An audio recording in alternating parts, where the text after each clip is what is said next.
इस संसार में हर इंसान की 4 पत्नियां होती है, किंतु सुखी केवल वही रह सकता है जो अपनी पहली पत्नी से सबसे ज्यादा प्रेम करता है।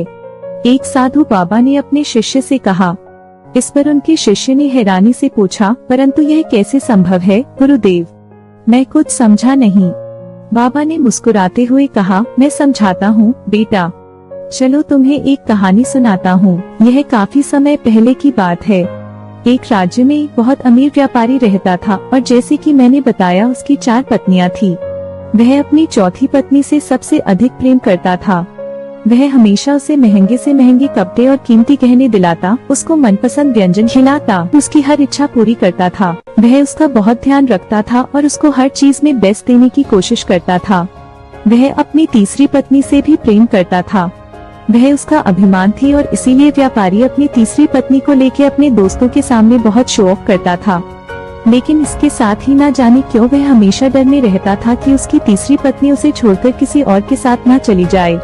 उसकी दूसरी पत्नी उसकी ताकत थी, इसीलिए वो उससे भी प्रेम करता था। उसकी दूसरी पत्नी बहुत ही संवेदनशील और सब्र रखने वाली थी। जब भी व्यापारी को कोई भी मुश्किल आती तो वह अपनी दूसरी बीवी के पास सोल्यूशन मांगने चला जाता था। उसकी दूसरी पत्नी भी हमेशा उसको बुरे समय में हेल्प करती थी। लेकिन व्यापारी अपनी पहली पत्नी पर बिल्कुल भी ध्यान नहीं देता था, जबकि उसकी पहली पत्नी उससे सबसे ज्यादा प्रेम करती थी। वह बहुत ही लॉयल थी, हमेशा निस्वार्थ भाव से व्यापारी का साथ देती थी।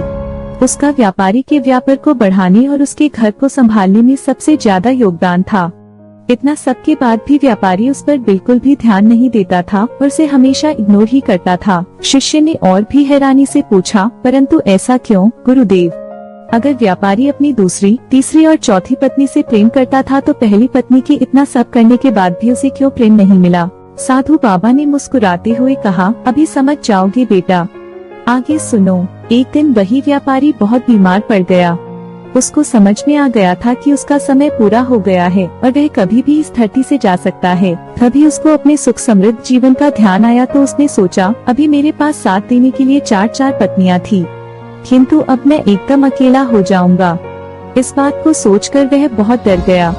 इसीलिए उसने अपनी चौथी बीवी से कहा, मैंने तुम्हें सबसे ज्यादा प्रेम किया और तुम्हारा हमेशा ध्यान रखा, लेकिन अब मैं मरने वाला हूँ तो क्या तुम भी मेरे साथ चलोगी? ये सुनकर चौथी पत्नी गुस्से में बोली, बिल्कुल नहीं, सोचना भी मत। और वह बिना कुछ और कहे वहाँ से चली गई।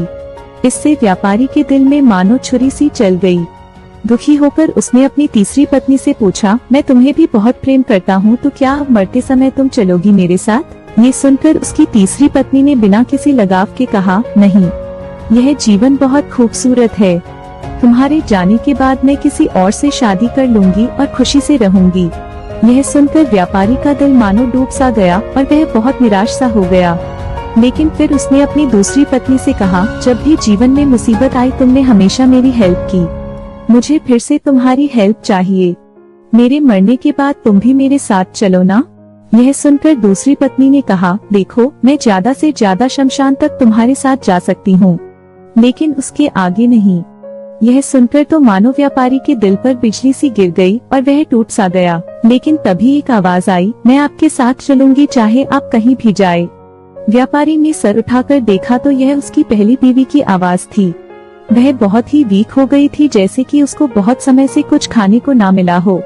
यह देखकर व्यापारी को बहुत पछतावा हुआ और वह सोचने लगा कि काश मैंने तुम्हारा थोड़ा सा भी ध्यान रखा होता, मुझे माफ कर दो। फिर योगी बाबा ने समझाते हुए कहा, इनमें से चौथी पत्नी है हमारा शरीर, जिसका हम बहुत ध्यान रखते हैं, लेकिन वह लास्ट टाइम में फिर भी हमारा साथ नहीं देती। तीसरी पत्नी है हमारा स्टेटस, हमारी धन दौलत, जो हमारे जाते ही किसी और की हो जाती है।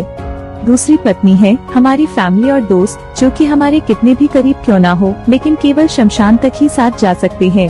पहली पत्नी है हमारी आत्मा, जिसको हम धन दौलत और मेटेरियलिस्टिक चीजों के कारण हमेशा इग्नोर करते हैं, जिसका हम बिल्कुल ध्यान नहीं रखते हैं, जबकि यही हमारा साथ आखिर तक देती है।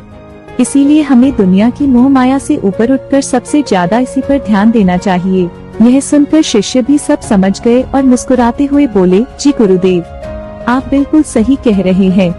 हमें अपनी पहली पत्नी का ही सबसे ज्यादा ध्यान रखना चाहिए। वीडियो अच्छा लगे तो प्लीज सब्सक्राइब करें।